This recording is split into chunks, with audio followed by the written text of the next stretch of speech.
Hello student, कैसे हैं आप सब। एक बार पुनः शिव कोचिंग क्लासेस पर स्वागत है। क्लास 12 फिजिक्स एनसीईआरटी चैप्टर 3 में आज का टॉपिक है आंतरिक प्रतिरोध किसे कहते हैं और आंतरिक प्रतिरोध को प्रभावित करने वाले कारक। इसका दूसरा क्वेश्चन कैसे पूछा जाता है, आंतरिक प्रतिरोध किसे कहते हैं। आंतरिक प्रतिरोध का विद्युत वाहक बल, विभवांतर एवं प्रभावित या प्रवाहित धारा में संबंध वो अगले वीडियो में कराएंगे हम, है ना। मतलब आंतरिक प्रतिरोध का जो व्यंजक है वो आपको अगले वीडियो में मिलेगा। इस वीडियो में हम केवल समझेंगे आंतरिक प्रतिरोध किसे कहते हैं, प्रभावित करने वाले कारक। चलिए शुरू करते हैं। जब किसी सेल में से होकर विद्युत धारा प्रवाहित होती है तो सेल में प्रयुक्त विद्युत अवघट उसके मार्ग में जो रुकावट डालता है उसे सेल का आंतरिक प्रतिरोध कहते हैं। जैसे स्टूडेंट हम एक डायग्राम के माध्यम से समझते हैं। ये आपके पास प्यारे छात्रों एक छोटा सा बीकर है और इस बीकर में विद्युत अपघट्ट भरा हुआ है। विद्युत अपघट्ट उसी में से तो विद्युत का चालन होगा। ये स्टूडेंट विद्युत अपघट्ट है। अब इस विद्युत अपघट्ट में आपको पता है कि इलेक्ट्रोड लगे रहते हैं। क्या इलेक्ट्रोड? तो दो इलेक्ट्रोड है स्टूडेंट। इस इलेक्ट्रोड के माध्यम से हम इसमें विद्युत धारा प्रवाहित करते हैं। ये चीज़ क्लियर है। तो इस पर हम जब बाह्य माध्यम से विद्युत धारा प्रवाहित करते हैं, जैसे यहाँ पर एक सेल लगा देते हैं जिससे हम विद्युत धारा प्रवाहित करेंगे, तो ये अपना बैटरी हो गया, ठीक है, एक प्रकार से या बाह्य स्रोत है ये।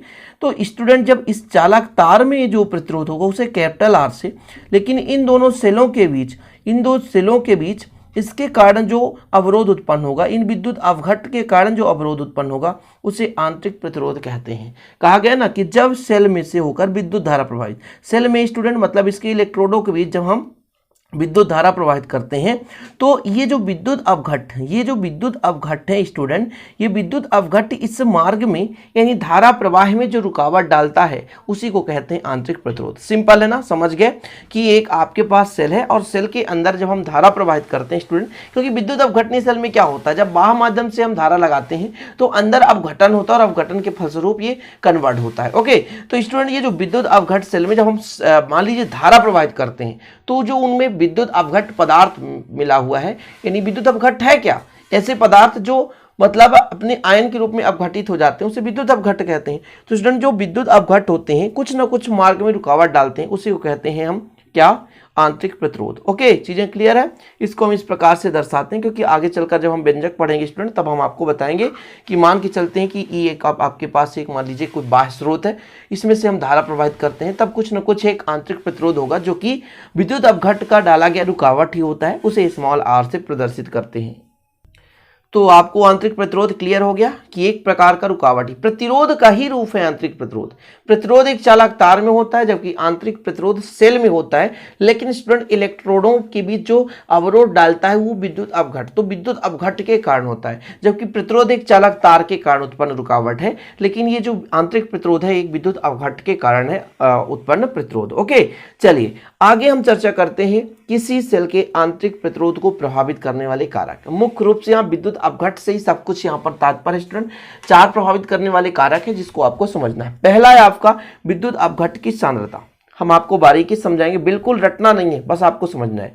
किसी विद्युत अवघट्ट की सांद्रता बढ़ाने पर विद्युत अवघट्ट के मार्ग में प्रतिरोध डालने वाले अणुओं की संख्या बढ़ जाती है, अतः सेल का आंतरिक प्रतिरोध बढ़ जाता है। सिंपल है। जैसे हमने बात किया था स्टूडेंट कि आपके पास एक सेल है, इस सेल में स्टूडेंट विद्युत अवघट्ट भरा हुआ है। जैसे ये मैं मान के चलता हूँ एक सेल है, इस सेल में क्या भरा हुआ है स्टूडेंट, विद्युत अवघट्ट भरा हुआ है।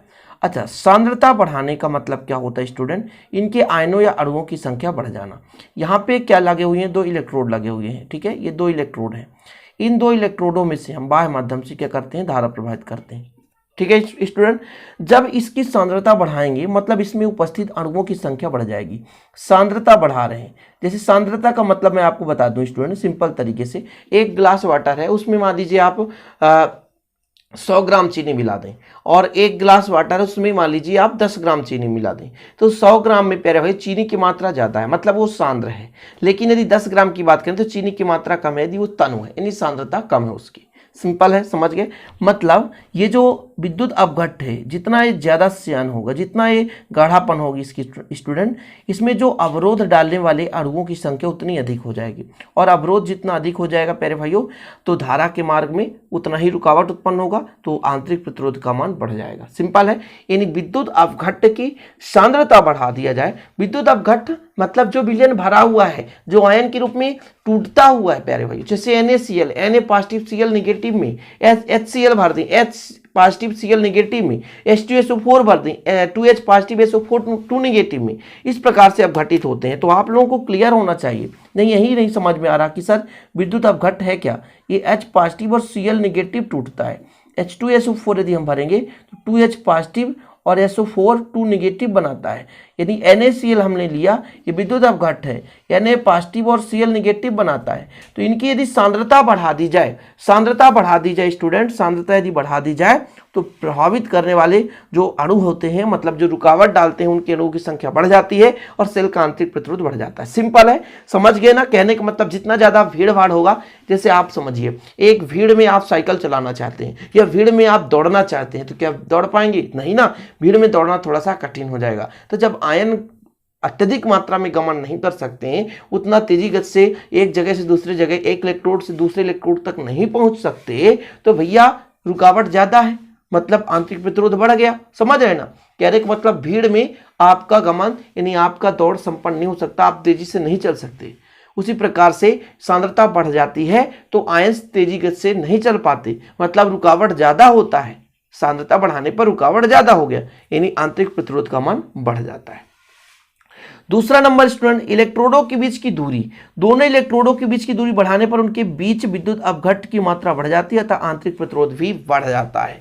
सिंपल है स्टूडेंट। जैसे मैंने एक बीकर लिया और उसमें 5 पास रखा तो थोड़ा सा कम विद्युत अपघट्ट है, लेकिन इसको यदि दूरी बढ़ा दी, जिससे मैं एक बड़ा सा बीकर लेता हूँ, ये बड़ा सा बीकर है, ये बड़ा सा बीकर है।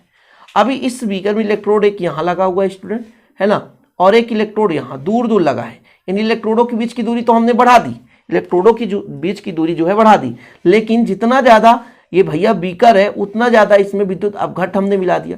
अब विद्युत अपघट्ट तो ज़्यादा ही मिला रहे हैं। अब विद्युत अपघट्ट ज़्यादा है स्टूडेंट, विद्युत अपघट्ट इसमें ज़्यादा भरा हुआ है, तो अणुओं की संख्या अधिक है, और अधिक है तो रुकावट ज़्यादा होगा, और ज़्यादा रुकावट होने के कारण आंतरिक प्रतिरोध बढ़ जाता है। सिंपल है। आंतरिक प्रतिरोध का मतलब क्या है? सेल के अंदर रुकावट। इलेक्ट्रोडों के बीच की दूरी बढ़ा दे कोई दिक्कत नहीं है, लेकिन इलेक्ट्रोडों की दूरी बढ़ाने के साथ साथ हमें स्टूडेंट क्या बढ़ाना पड़ेगा? हमें विद्युत अपघट्ट की मात्रा बढ़ानी पड़ेगी, और विद्युत अपघट्ट के कारण तो ही अवरोध उत्पन्न हो रहा है, यानी अवरोध ज्यादा हो रहा है, यानी आंतरिक प्रतिरोध का मान बढ़ जाता है स्टूडेंट। किसी भी जैसे विद्युत परिपथ को क्षय से बचाने के लिए आंतरिक प्रतिरोध है ना डिपेंड करता है स्टूडेंट, ताकि ज्यादा क्षय ना हो सके। उम्मीद करता हूं कि 2 आपको प्रभावित करने वाले कारक समझ में आ गए होंगे। अब बात कर लेते हैं स्टूडेंट तीसरा जो है, वो तीसरा है विद्युत अपघट्ट में डूबे इलेक्ट्रोडों का क्षेत्रफल। यानी आपके पास सेल है, सेल में 2 इलेक्ट्रोड लगे हैं, इलेक्ट्रोड जितना है ना डूबा रहेगा उसमें प्रवाहित धारा उतनी अधिक होगी, और प्रवाहित धारा यदि अधिक है तो आंतरिक प्रतिरोध का मान कम होगा। थोड़ा सा चर्चा करते हैं, इसके बाद डीपली समझाएंगे कि यदि विद्युत अपघट्ट में डूबे इलेक्ट्रोडों का क्षेत्रफल अधिक है तो विद्युत अपघट्ट में से प्रति सेकंड गुजरने वाले इलेक्ट्रॉनों की संख्या बढ़ जाती है, जिससे सेल का आंतरिक प्रतिरोध कम हो जाता है। सेल का आंतरिक प्रतिरोध मतलब अंदर जो डालने वाला रुकावट है वो कम हो जाता है। स्टूडेंट जैसे मैंने डायग्राम बनाया स्टूडेंट, जैसा कि आपको भी दिख रहा है, इतना मान लीजिए यहाँ से यहाँ तक में इतना जो क्षेत्रफल डूबा है, इसको और डुबा दिया जाता तो प्यारे भाइयों अभी इतना से इतना तक इलेक्ट्रॉन प्रवाह होते, लेकिन अब इलेक्ट्रॉन पूरे इस क्षेत्रफल से प्रवाहित होंगे, है ना। यानी इसका क्षेत्रफल यदि बढ़ा दें, यानी इलेक्ट्रोड को और ज़्यादा डुबा दें, तो इलेक्ट्रोड में से स्टूडेंट विद्युत अपघट्ट में से जो इलेक्ट्रोड में क्या हो रहा है, प्रति सेकंड इलेक्ट्रॉन की संख्या जा रही है वो बढ़ जाएगी। और हमने एक बताया ना कि इलेक्ट्रॉन बढ़ रहे हैं मतलब धारा बढ़ रहा है। आवेश प्रवाह की दर को धारा कहते हैं, और प्रत्येक इलेक्ट्रॉन पर आवेश होता है, ये पता है ना, 1.6 × 10⁻⁹ ओके। तो ये प्यारे भाइयों किस पर डिपेंड करता है? इलेक्ट्रॉन के प्रवाह पर। जितना ज्यादा इलेक्ट्रॉन प्रवाह होगा धारा उतना अधिक होगा और आंतरिक प्रतिरोध उतना ही कम होगा। आंतरिक प्रतिरोध का मतलब रुकावट, और जब ज्यादा धारा प्रवाह हो रहा है तो फिर रुकावट तो कम है। यानी इलेक्ट्रोड का हम क्षेत्रफल बढ़ा दें, यानी डूबे हुए इलेक्ट्रोड का क्षेत्रफल बढ़ा दें, मतलब ज्यादा और इलेक्ट्रोड को डुबा दें, तो प्यारे भाइयों जो विद्युत अपघट्ट से प्रति सेकंड इलेक्ट्रॉन है, गुजरने वाले इलेक्ट्रॉन की संख्या बढ़ेगी, और इलेक्ट्रॉन की संख्या बढ़ने से धारा का मान बढ़ेगा और आंतरिक प्रतिरोध सिंपल तरीके से कम हो जाएगा। ये नोट डाउन कर लेना भैया। आपका साइकिल तेज से चल रहा है, यदि आप साइकिल या बाइक से जा रहे हो, यानी रोड में तेजी गति से चल रहे हो, मतलब प्रतिरोध जंपिंग नहीं है। वहीं पे स्टूडेंट यदि आप धीरे गति से चल रहे हैं, मतलब मार्ग में आपकी रुकावट है, यानी प्रतिरोध है, आपके रास्ते में कुछ ना कुछ रुकावट होता, वही एक प्रकार का प्रतिरोध है। मतलब आपके चालन में जो दिक्कत डाल रहा है, जैसे आप चल रहे हैं, बार बार जंपिंग मिल रहा है तो आप स्लो चलेंगे, मतलब प्यारे भाइयों प्रतिरोध ज्यादा है, तो प्रतिरोध जो होता है धारा के व्युत्क्रम होता है। यदि धारा अधिक है, यानी आप तेजी गति से चल रहे हैं, तो कहीं ना कहीं प्रतिरोध कम होगा, रुकावट कम होगा, ठीक है ना। तो इलेक्ट्रॉन जितना अधिक इलेक्ट्रोड से जाएगा, धारा उतना अधिक होगा, और स्टूडेंट इससे आंतरिक प्रतिरोध का मान कम हो जाएगा। ओके, और लास्ट है जो प्रभावित करने वाला कारक है विद्युत अपघट्ट का ताप।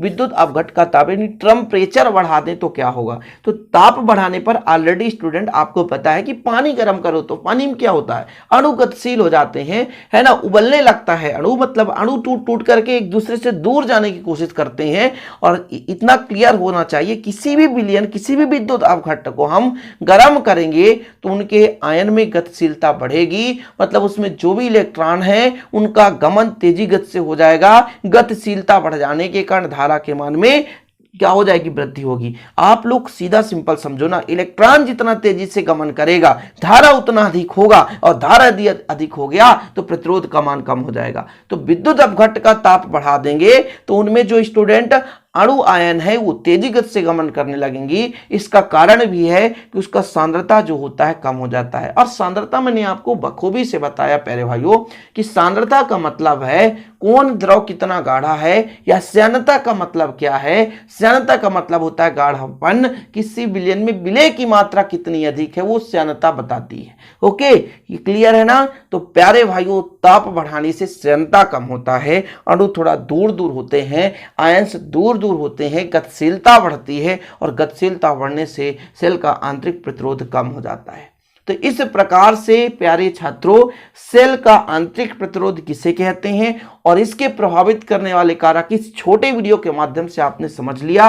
वीडियो पसंद आए तो प्लीज लाइक कर दें, पुराने वीडियो नहीं देखा तो आपने प्लेलिस्ट पर जाइए और student Shiv coaching classes channel को सब्सक्राइब कर लीजिए, साथ ही बेल आइकन प्रेस कर लें। और जिसका हैंड रिटन पीडीएफ नोट्स लेना है तो 9685299149 पर कंटेक्ट कर सकते हैं, जो कि मेरा पर्सनल नंबर है। मात्र 100 रुपए में आपको 1 सब्जेक्ट का फुल सोल्यूशन नोट्स दिया जाएगा। उम्मीद करता हूं आप लोग अच्छे तरीके से पढ़ रहे होंगे। मिलते हैं इसी प्रकार के अगले वीडियो के साथ, तब तक के लिए जय हिंद, वंदे मातरम।